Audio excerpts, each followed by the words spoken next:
Selamat pagi teman-teman ya, mari kita lanjutkan ya. Jadi video mengenai cara audit ya, baru saja kita dalam video sebelumnya sudah bicara mengenai key inisiatif untuk career and talent management ya. Jadi Anda identifikasi top talentnya dan kemudian program pengembangannya. Setelah sebelumnya juga menyusun talent management system. Ya, ini pekerjaan yang tidak sederhana ya. Nah nanti di tahap berikutnya kemudian Anda implementasi lah ya, sudah disusun program development plan-nya untuk top talents, kemudian ya Anda implementasikan ya, expected outcome-nya, sesi-sesi pengembangan untuk para top talents sesuai development plan yang sudah disusun dalam fase sebelumnya. Secara reguler dilakukan review dan monitoring untuk mengukur efektivitas penerapan development plan. Nah, ini yang betul-betul sangat melelahkan Mas ya. Misalnya Anda ketemu 10 talent gitu ya di perusahaan Anda untuk 10 posisi kunci. Kemudian disusun program pengembangannya selama 18 bulan misalnya, atau bahkan 20 bulan gitu. Selama 20 bulan itu ya program pengembangannya dipantau terus. Program pengembangannya tidak hanya training loh Mas ya. Anda sudah belajar di video-video yang lainnya, program pengembangan itu tidak terbatas hanya training, itu sangat sempit. Bisa ada on the job training, bisa special assignment, bisa mentoring, bisa pengayaan pekerjaan. Jadi pengembangan itu tidak hanya training, salah kalau hanya cuma training. Bisa online learning seperti ini kan bagian dari pengembangan Mas ya, online learning, online coaching gitu ya. Nah itu sudah disusun dalam proposal sebelumnya kan Mas, di dalam fase ini kan Anda bikin program pengembangannya kan. Ya, nah kemudian dipantau lah penerapannya. Ya. Nah, ini orang SDM kadang-kadang tidak punya tenaga, tidak punya resource ya. Sudah sibuk ngurusin payroll, sibuk ngurusin SOP gitu, atau ngurusin apa yang macam-macam yang rutin itu ya. Jadi kredibilitas Anda tidak tumbuh. Ya. Kalau perusahaan-perusahaan top dunia ya mereka punya seperti ini Mas ya, punya tim yang memantau development plan para top talentnya. Itu untuk top talent Mas ya. Nah yang berikutnya ini kita juga kemudian inisiatifnya menyusun kebijakan kompetensi based career management ya. Bagaimana panduan kebijakan karirnya disusun ya dengan mengacu kebutuhan kompetensi jabatan, pola karir mendeskripsikan kebijakan dan kriteria rotasi, promosi dan demosi. Kebijakan pola karir dikaitkan dengan hasil PA dan hasil evaluasi dalam mandatory training plan. Ya, ini semua bisa Anda pelajari nanti di kompetensi based HR management ya. Cara menyusun panduan karir, cara mengkaitkan karir dengan PA dan training plan. Ya, ini juga harus segera disusun kalau belum ya. Kalau sudah bagus dan diterapkan ya, diimplementasikan, tidak hanya disusun di atas kertas. Setelah itu disimpan di laci. Yang ini employee development plan Mas ya.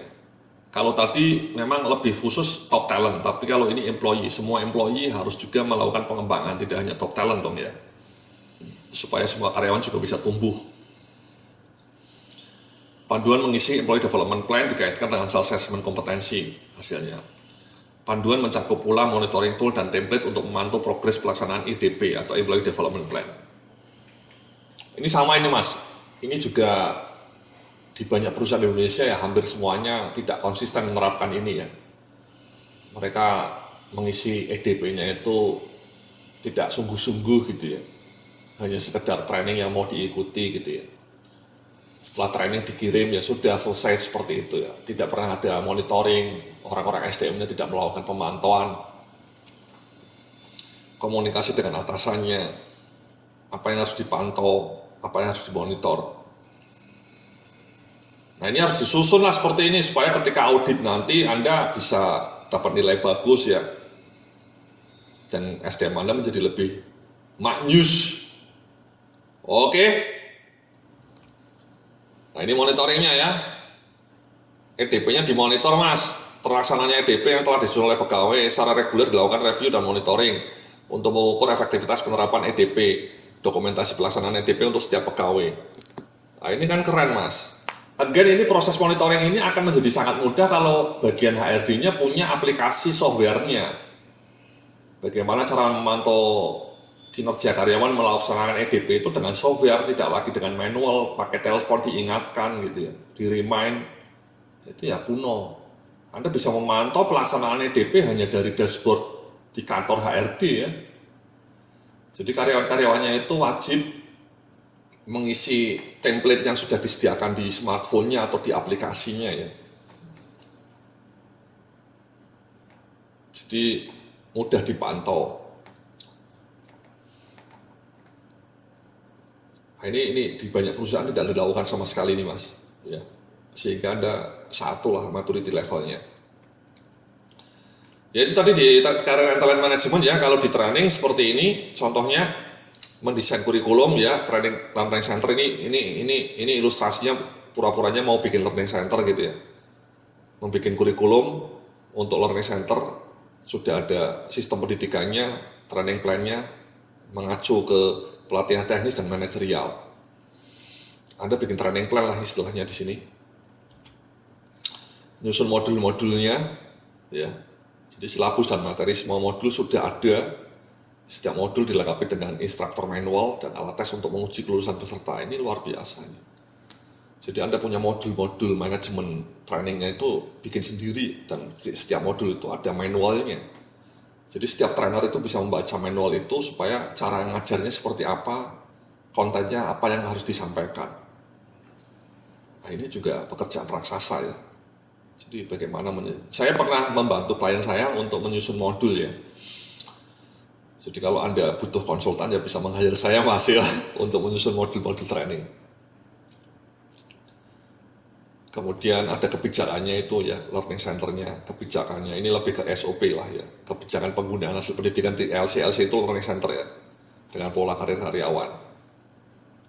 Sarana prasarananya ya, ada ruangannya, ada instruktur tetapnya, dan seterusnya. Ya. Launching gitu ya, kemudian launching. Continual improvement untuk menjadikan LC menjadi kian efektif kegiatannya. Kemudian ini ROI. Ya, kalau ROI ini bisa Anda lakukan tanpa Anda harus punya learning center ya. Jadi maksud saya sesekali Anda harus menyusun panduan dan implementasi mengukur ROI of training for selected training program. Ya, tidak semuanya siap instrumen pengukuran ROI dan rencana pengukuran for selected training program, implementasi proses pengukuran ROI, laporan ROI of training program. Again ini Anda nanti punya modulnya sendiri ya, di video lainnya Anda bisa melihat ya, Anda punya akses ya, free untuk mendapatkan training online mengenai cara mengukur return on investment of training. Saya di dalam video itu menjelaskan dengan detail. Nah saya berharap bahwa Anda melaksanakannya ya, Anda ambillah 3, tidak usah semua training ya, 3 atau 2 saja, Anda ukur itu dengan sungguh-sungguh before and after. Before-nya itu 3 bulan sebelum training sampai 6 bulan setelah training itu dibandingkan kinerjanya, ada perubahan atau tidak. Jangan bikin training hit and run, itu buang-buang uang. Masih mending ini online seperti ini ya, Anda bisa replay ya, Anda bisa share ke karyawan Anda yang lain juga. Tapi kalau Anda ikut training di hotel sendirian, kan tidak bisa di replay Mas. Masa Anda bisa replay ya, kan nggak bisa. Setelah itu lupa, ya, hit and run. Kemudian ini monitoring ya, EDP tadi ya. Kan tadi di Career Talent Management ada namanya EDP ya, Employee Development Plan. Ya Anda bagian trainingnya sama EDP, sama Career Talent Managementnya kerjasama lah. Yang melakukan EDP, memonitor EDP, mendokumentasikan setiap EDP. Jadi tugas bagian training itu tidak hanya menyelenggarakan training konvensional sih ya, tapi juga memastikan EDP karyawan itu tereksekusi. Apa sih contoh isi EDP itu? Di bagian modul-modul lainnya saya sudah menjelaskan ya, tidak hanya training, EDP itu bisa on the job training, bisa mentoring, ya, bisa special assignment, jadi isinya lebih detail, tidak hanya training. Jadi seperti itu Mas ya, untuk training. Kemudian ini yang terakhir untuk rekrutmen ya, manpower planning, yang menyusun kebutuhan manpower ya, di breakdown per level jabatan, kebutuhan manpower kalau misalnya ada mau ekspansi usaha baru ya. Di dalamnya termuat juga rencana dan strategi rekrutmen untuk memenuhi kebutuhan manpower perusahaan. Ini project ini ya. Kalau bisa sesekali Anda melakukan ini Mas, terlaksananya kegiatan pengukuran kinerja para karyawan baru, dan bagaimana kepuasan user atas para new recruit. Studi ini juga akan meneliti siapa yang memiliki kinerja terbaik dan lalu diuji faktor apa saja yang membuat mereka lebih perform dibanding yang lain, termasuk mungkin variabel perguruan tingginya, mungkin konteks pekerjaannya, mungkin latar belakang karyawan barunya ini, dia dulu aktif di organisasi misalnya. Anda lacak itu korelasinya. Apa yang membuat karyawan baru di sini itu sukses? Apa sih faktornya? Variabelnya apa? Anda lacak itu. Sehingga Anda bisa punya keyakinan bahwa tahun depan kalau kita mau rekrut harus karyawannya seperti ini. Di Indonesia tidak pernah, itu jarang perusahaan, mungkin hampir tidak ada setahu saya perusahaan yang melakukan proses seperti ini ya. Asal rekrut saja ya, tidak pernah mencoba mengalokasikan waktu untuk dengan sungguh-sungguh meneliti apa sih sukses faktor karyawan baru itu apa. Kemudian ini Gus to kampus ya, biasalah ya, ke kampus-kampus ya, bikin branding gitu ya, the best place to work ya, talent branding semacam ini merupakan upaya untuk mempromosikan perusahaan sebagai tempat kerja ideal bagi sarjana lulusan kampus terkemuka. Ya branding ya, ini terutama untuk perusahaan-perusahaan yang sudah bagus ya. Jadi itulah Mas ya, contoh mengenai strategic inisiatif ya, untuk berbagai bidang ya, termasuk di career talent management ya, kemudian di perform management ya. Jadi hasil dari pengembangan ini ya, career ini ya.